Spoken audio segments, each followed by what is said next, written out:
Hi friends, আপনারা সবাই কেমন আছেন? Welcome back to my channel the Shreya creation. তো আমি শ্রেয়া চলে এসেছি আরেকটি নতুন ভিডিও নিয়ে আপনাদের কাছে। তো সবাইকে জানাই প্রথমে গুড মর্নিং। আমি স্নান টান করে ফ্রেশ হয়ে নিয়েছি। এরপর আমি তুলে নিচ্ছি আমাদের কাছে কয়েকটা জবা ফুল আছে, তো জবা ফুলগুলো তুলে নিচ্ছি। এরপর লণ্ঠন জবা আছে। এখন তো শীতকাল, তাই সব ফুল হয় না, গাঁদা ফুলেই পুজো করতে হয়। তো কয়েকটা ফুল ফুটেছিল, তাই আমি তুলে নিচ্ছি এখানে। তো এটা কাঁটা গাছ, আমি গাছটার নাম ঠিক জানি না, তো গাছের ফুলটা খুব সুন্দর, তো তাই তুলে নিলাম। এরপর আমি তুলে নিচ্ছি কয়েকটা তুলসী পাতা। এরপর আমি চলে যাচ্ছি পুজো করতে। তো পুজো করার আগে আমি সিংহাসনটা একটু ভিডিও নিয়ে নিলাম। পুজো কমপ্লিট। এরপর আমার খাটে অনেকগুলো জামা কাপড় আছে, আমি গুছিয়ে নিচ্ছি। জামা কাপড়গুলো গুছানো হয়ে গেছে। এরপর আমি খাওয়া দাওয়া করে বেরিয়ে যাব। আমি বেরিয়ে গেছি।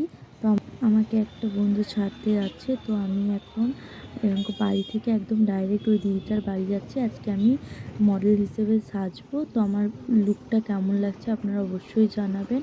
ভিডিওটা ভালো লাগলে like, comment, share and subscribe করতে একদম ভুলবেন না। আমার লুকটা কেমন লাগছে কমেন্টে অবশ্যই জানাবেন। ভিডিওটা আজকের মতন এখানেই শেষ।